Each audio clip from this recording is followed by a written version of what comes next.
एक समय की बात है। जमनापुर नाम का एक गांव था।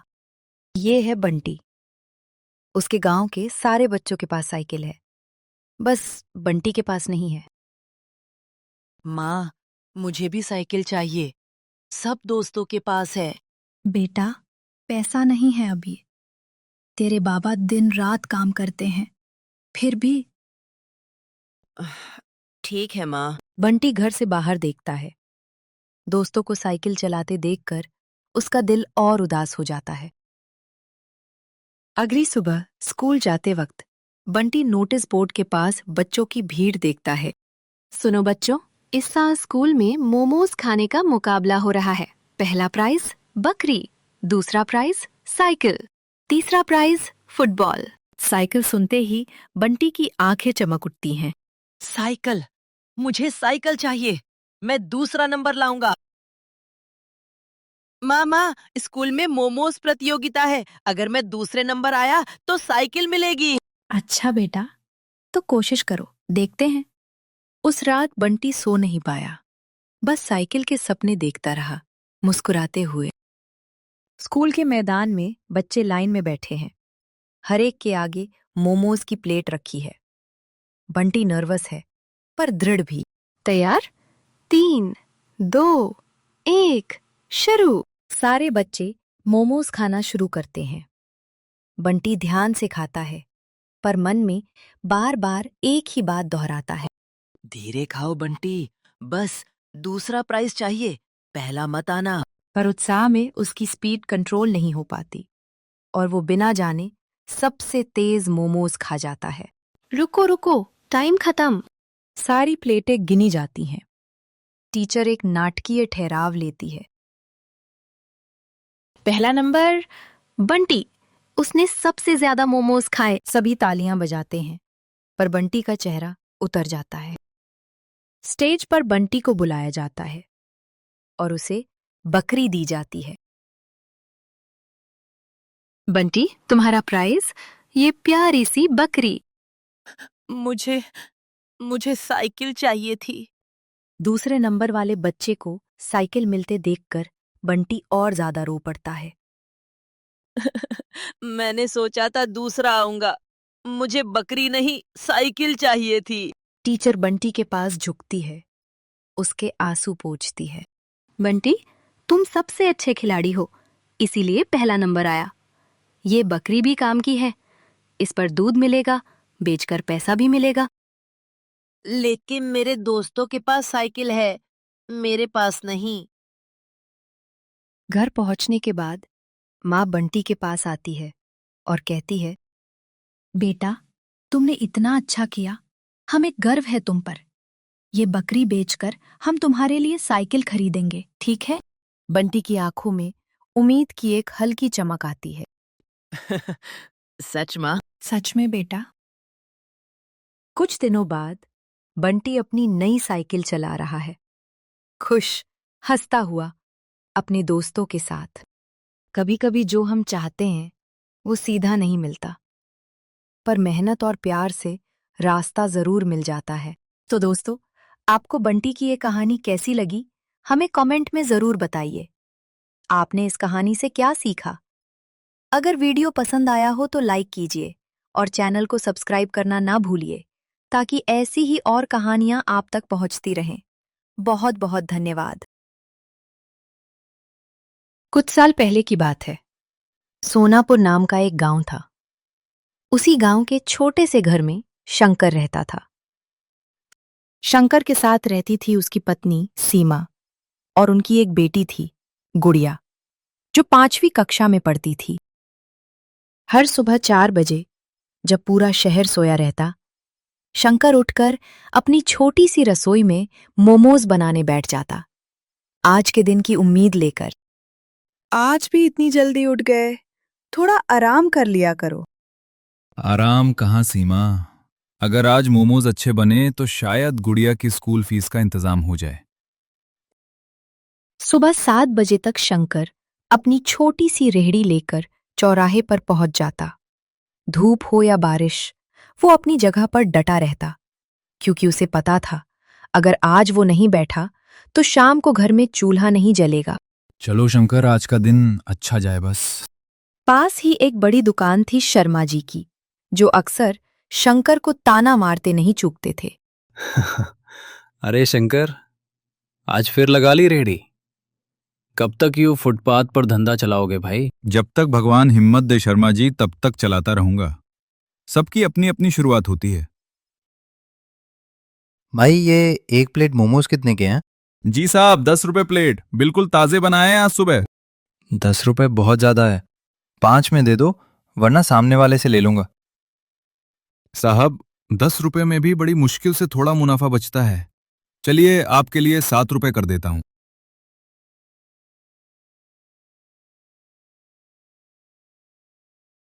वाह भाई, मोमोज तो बहुत बढ़िया बनाते हो तुम, बड़ी दुकानों से भी अच्छे। शुक्रिया साहब, बस यही तो एक हुनर है मेरे पास, इसी से घर चलता है।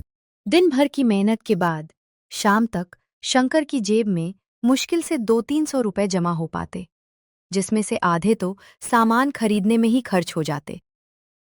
उसी शाम जब शंकर थका हारा घर लौटा तो दरवाजे पर सेठ खड़ा मिला। अरे ओ शंकर, रेडी और सामान के लिए जो उधार लिया था उसकी किश्त 2 महीने से बाकी है।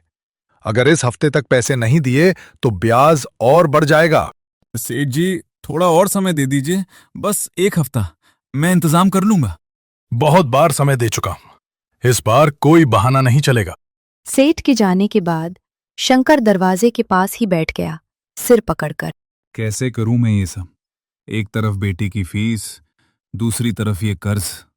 भगवान, कोई तो रास्ता दिखा। गुड़िया दौड़ती हुई आई। उसने पापा को उदास देखा तो मासूमियत से पूछ बैठी। पापा, आप उदास क्यों हैं? क्या हुआ? कुछ नहीं बेटा, बस थोड़ा थक गया हूं। चल, तुझे कहानी सुनाता हूं। शंकर हमेशा अपने दुख अपनी बेटी से छुपाता, क्योंकि वो चाहता था कि उसका बचपन उसकी तरह मुश्किलों में न गुजरे। कुछ दिन बाद एक शाम को रेहड़ी बंद करने का वक्त हो चला था। तभी एक छोटी बच्ची फटे कपड़ों में धीरे धीरे शंकर की रेहड़ी के पास आकर खड़ी हो गई। अंकल, मेरे पास पैसे नहीं हैं, पर बहुत भूख लगी है। 2 दिन से कुछ नहीं खाया। शंकर एक पल के लिए रुक गया। उसने बच्ची की आंखों में वही भूख देखी जो कभी उसने खुद अपने बचपन में महसूस की थी। अरे पगली, पैसों की क्या बात है? बैठ यहां, अभी गर्मा गर्म मोमोज देता हूं तुझे। शंकर ने अपनी आखिरी बची हुई प्लेट, जो शायद उसने अपनी बच्ची के लिए बचाकर रखी थी, उस बच्ची को दे दी, बिना एक पल सोचे। बहुत स्वादिष्ट है अंकल, शुक्रिया। खाती रहे बेटा, जितना चाहिए उतना खा लो। उसी बखत प्रिया के पिता, जो शहर के एक बड़े व्यापारी थे, अपनी बेटी को हर तरफ ढूंढ रहे थे। तभी उन्हें दूर शंकर की रेहड़ी के पास बैठी अपनी बेटी दिखी। प्रिया, बेटा कहाँ चली गई थी तुम? मैं कब से पागलों की तरह ढूंढ रहा हूं तुम्हें। मुझे बताए बिना ऐसे अकेली निकल गई। पापा, इन अंकल ने मुझे मोमोज खिलाए बिना पैसे लिए। मुझे बहुत भूख लगी थी। भाई साहब, इतनी मुश्किल में भी आपने मेरी बेटी को बिना पैसे के खाना खिलाया। आपका शुक्रिया कैसे अदा करूं समझ नहीं आ रहा। साहब, कोई भूखा बच्चा मेरे सामने खड़ा हो और मैं कुछ ना करूं, ये मुझसे नहीं होता। पैसों की बात नहीं है ये। व्यापारी को शंकर की नीयत और मेहनत ने गहराई से छू लिया। उसने वही फैसला किया कि वो इस ईमानदार आदमी की मदद करेगा। अगले ही दिन व्यापारी शंकर के पास आया, एक प्रस्ताव लेकर। शंकर जी, मैं चाहता हूं आप मेरे बाजार वाले खाली दुकान में अपना काम शुरू करें। किराया मत सोचिए, वो मेरी तरफ से। बस आपकी मेहनत और ईमानदारी चाहिए मुझे। साहब, ये तो बहुत बड़ी बात है। मैं क्या कहूं, समझ नहीं आ रहा। कुछ मत कहिए, बस अपने बच्चों को अच्छी जिंदगी दीजिए। आपने जो नेकी की उसका फल है ये। कुछ ही महीनों में शंकर की छोटी सी रेहड़ी एक साफ सुथरी दुकान में बदल गई। लोग दूर दूर से उसके मोमोज खाने आने लगे। शंकर भाई, आज तुम्हें देखकर सच में गर्व होता है। तुमने मेहनत और नेकी से ये मुकाम हासिल किया। शर्मा जी, भगवान ने मेरी मेहनत का फल दिया। पर एक बात हमेशा याद रखता हूं, कभी किसी भूखे को अपने सामने से भूखा मत जाने देना, चाहे खुद कितनी भी तंगी में क्यों ना हो। आज शंकर की दुकान पर हमेशा भीड़ लगी रहती है। गुड़िया अच्छे स्कूल में पढ़ती है, पर शंकर आज भी वही है, विनम्र, मेहनती और दिल से अमीर। कहते हैं ना, नेकी कभी बेकार नहीं जाती। शंकर के पास कभी पैसा नहीं था, पर उसका दिल हमेशा अमीर था, और आखिरकार उसकी यही नेकी उसकी सबसे बड़ी दौलत बन गई। बहुत साल पहले शिवपुर नाम का एक छोटा सा गांव था। बरसात शुरू होते ही हर शाम लोग गर्मा गर्म पकौड़े खाने निकलते थे। गांव के बीचों बीच रघु की छोटी सी दुकान थी, लेकिन रघु मेहनत से नहीं, धोखा देकर अमीर बनना चाहता था। इतना बेसन कौन डाले? आधा बेसन, आधा सस्ता मैदा डाल दो। और तेल? 4 दिन पुराना है, चल जाएगा। कुछ दिनों बाद लोगों ने स्वाद बदलता महसूस किया। पहले जैसे पकौड़े नहीं रहे। धीरे धीरे दुकान खाली होने लगी। एक रात सीमा मुस्कुराई। अगर लोग खुद हमारे पास नहीं आते तो उन्हें मजबूर कर देते हैं। वह एक बड़ा बोर्ड बनवाती है, जहां वह लिखती हैं, 20 पकौड़े खाओ, जीतो 1000 रुपये। अगर बीच में हार गए तो 700 रुपये देने होंगे। पूरा गांव इकट्ठा हो गया।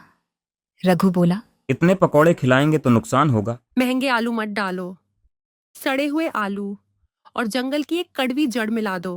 वही जड़ धीरे धीरे पेट खराब कर देती थी, लेकिन तुरंत असर नहीं करती थी। पहला ग्राहक रमेश 20 पकौड़े पूरे खा गया। सब खुश हुए, लेकिन रात होते ही उसे तेज बुखार, उल्टियां और पेट में भयंकर दर्द शुरू हो गया। अगले दिन बाकी लोग भी बीमार पड़ने लगे। गांव का डॉक्टर कोई कारण नहीं समझ पाया। गांव वाले परेशान थे। तभी रघु बोला, मैंने जंगल में एक महान वैद्य बाबा देखे हैं, सिर्फ रात को मिलते हैं। असलियत। रघु खुद नकली दाढ़ी, काले बाल और साधु का भेष पहन लेता था। वह हर मरीज को 1500 रुपये की नकली दवा बेचता और वही जड़ का उल्टा असर खत्म करने वाली जड़ी देता। अब दिन में रघु जहरीले पकौड़े बेचता, रात में उसी बीमारी की दवा। सीमा हंसते हुए बोली, एक ग्राहक, 2 कमाई। दोनों रोज हजारों रुपए कमाने लगे। गांव का किसान गोपाल सब देख रहा था।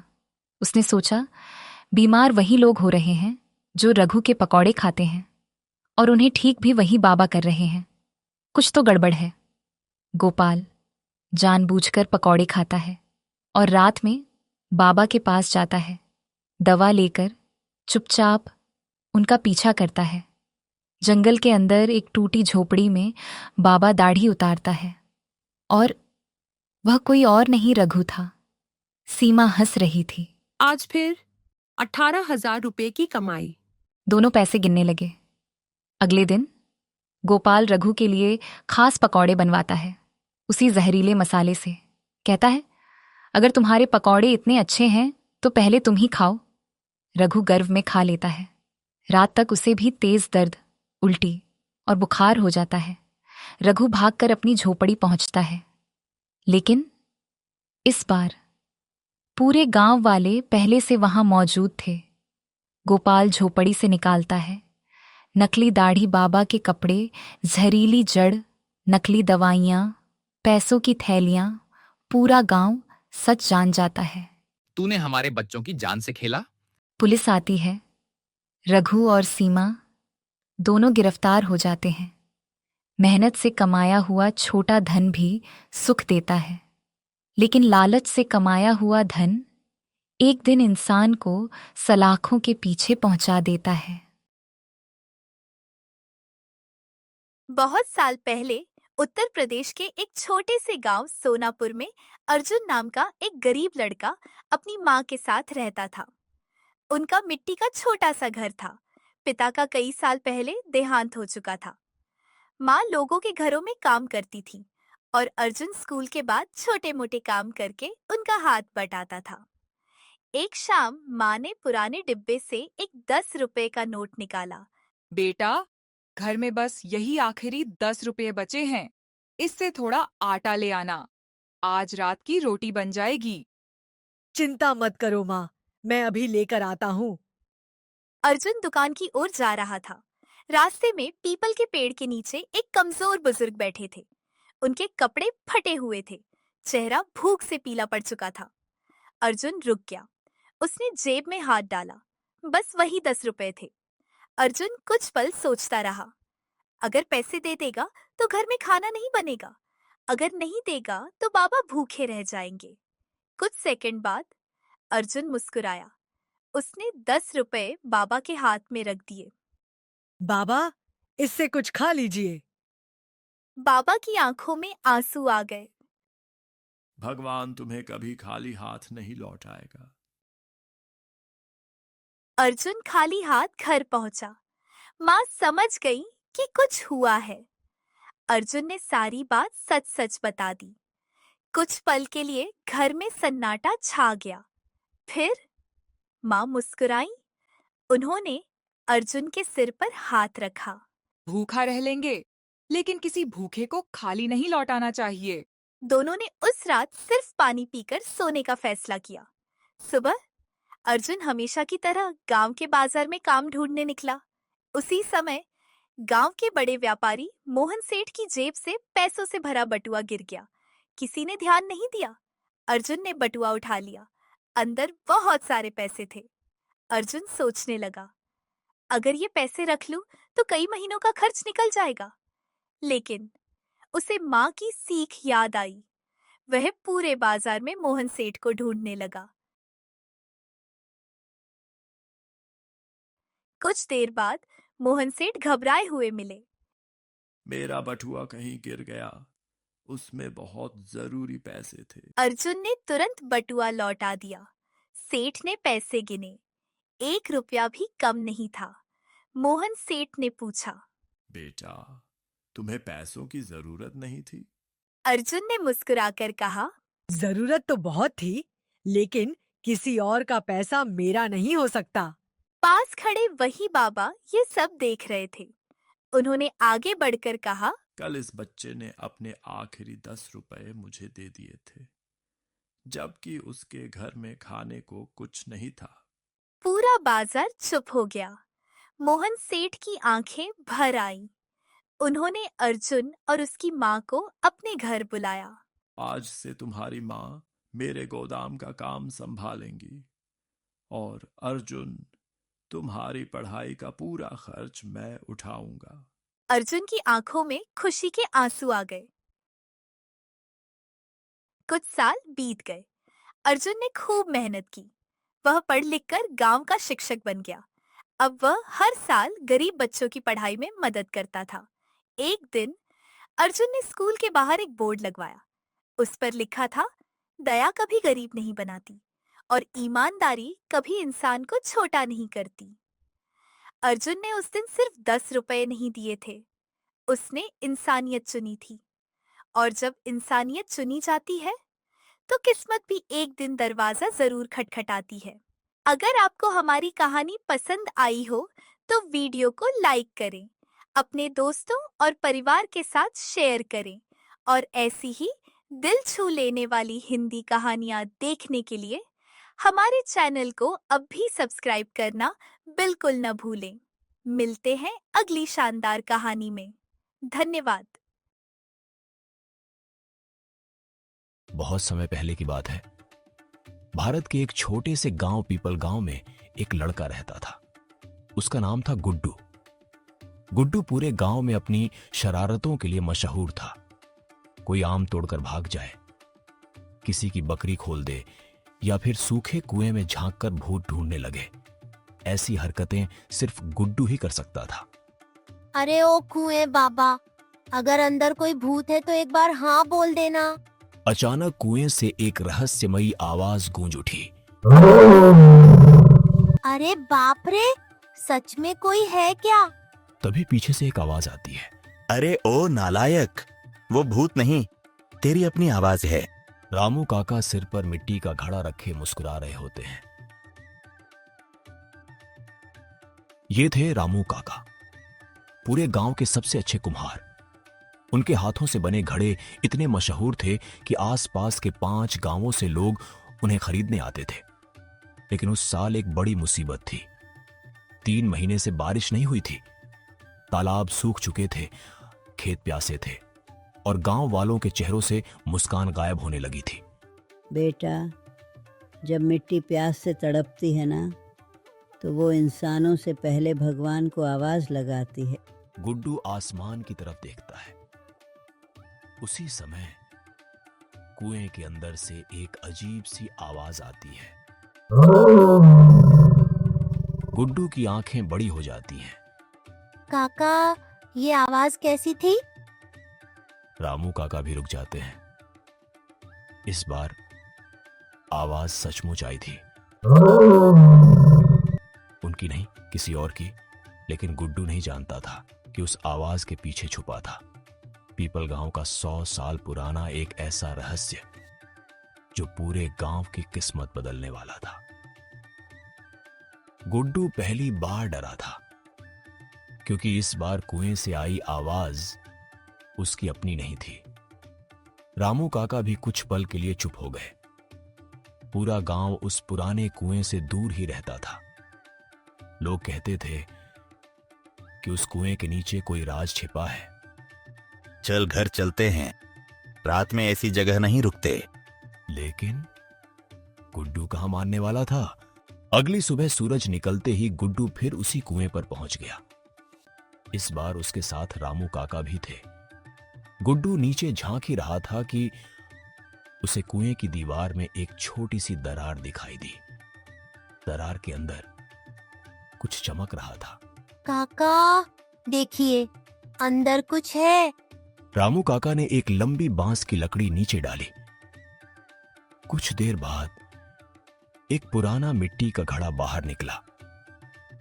लेकिन वो बाकी घड़ों जैसा बिल्कुल नहीं था। उस पर अजीब निशान बने थे और बीच में एक ही शब्द लिखा था, सुनो। गुड्डू हैरान रह गया। काका, घड़े पर ऐसा कौन लिखता है? गुड्डू और रामू काका वो घड़ा लेकर जमुना दादी के पास पहुंचे। दादी ने जैसे ही घड़ा देखा, उनके चेहरे का रंग बदल गया। कुछ पल तक वो बिना कुछ बोले उसे देखती रही। ये घड़ा मेरे बाबा बनाया करते थे। गुड्डू चौंक गया। मतलब ये 100 साल पुराना है? दादी ने सिर हिलाया, फिर बोली, जब मैं बहुत छोटी थी तब मेरे बाबा कहा करते थे, जिस दिन ये घड़ा वापस मिलेगा, समझ लेना गांव फिर से प्यासा हो चुका होगा। गुड्डू और रामू काका दोनों एक दूसरे को देखने लगे। दादी ने घड़ा धीरे से जमीन पर रखा, फिर उसकी गर्दन पर हल्की सी थपकी दी। एक मीठी आवाज पूरे आंगन में गूंज गई। घड़े के अंदर से हवा निकलने लगी। दादी मुस्कुराई। यही आवाज तुमने कुएं में सुनी थी। लेकिन इसका मतलब क्या है? इस घड़े को जहां भी बजाया जाता था, वहीं नीचे पानी बहता था। तुम्हारे पुरखे मशीनों से नहीं, मिट्टी की आवाज सुनकर पानी ढूंढते थे। तीनों घड़े को लेकर पूरे खेत में घूमने लगे। जहां जहां घड़ा बजता, वहां आवाज अलग आती। अचानक पीपल के पुराने पेड़ के पास घड़े से बहुत तेज आवाज निकली। गुड्डू बोला, यही जगह है। तीनों ने मिट्टी खोदनी शुरू की। कुछ देर बाद नीचे बड़े बड़े पत्थर दिखाई दिए। रामू काका ने पूरी ताकत लगाई। पत्थर हटते ही नीचे से ठंडी हवा निकली और कुछ ही सेकंड बाद एक पतली पानी की धार बहने लगी। पानी! धीरे धीरे वो धार तेज बहाव में बदल गई। सूखे खेत फिर से भीगने लगे। पुराना कुआं धीरे धीरे भरने लगा। पूरा गांव दौड़ता हुआ वहां पहुंच गया। लोग खुशी से नाचने लगे। शाम हो चुकी थी, सूरज डूब रहा था। गुड्डू दादी के पास बैठा था। दादी, अगर आपको सब पता था तो आपने पहले क्यों नहीं बताया? दादी हल्का सा मुस्कुराई, फिर बोली, अगर मैं सब बता देती तो तुम सिर्फ कहानी सुनते सीखते नहीं। गुड्डू चुप हो गया। रामू काका भी मुस्कुरा दिए। बारिश की पहली बूंद गुड्डू के हाथ पर गिरती है। फिर पूरे गांव में मूसलाधार बारिश शुरू हो जाती है। बच्चे नाचने लगते हैं, खेत हरे होने लगते हैं। रामू काका अपने नए घड़े बारिश में रख देते हैं और जमुना दादी आसमान की ओर देखकर मुस्कुराती हैं। कहते हैं, मिट्टी कभी अपना रास्ता नहीं भूलती, भूल जाते हैं तो सिर्फ इंसान। पीपल गांव वालों ने उस दिन समझ लिया कि पुराने लोग सिर्फ कहानियां नहीं छोड़ते, वो आने वाली पीढ़ियों के लिए हल भी छोड़ जाते हैं। और शायद इसीलिए आज भी अगर आप किसी पुराने गांव में जाएं तो वहां की मिट्टी आपको कोई ना कोई कहानी जरूर सुनाएगी।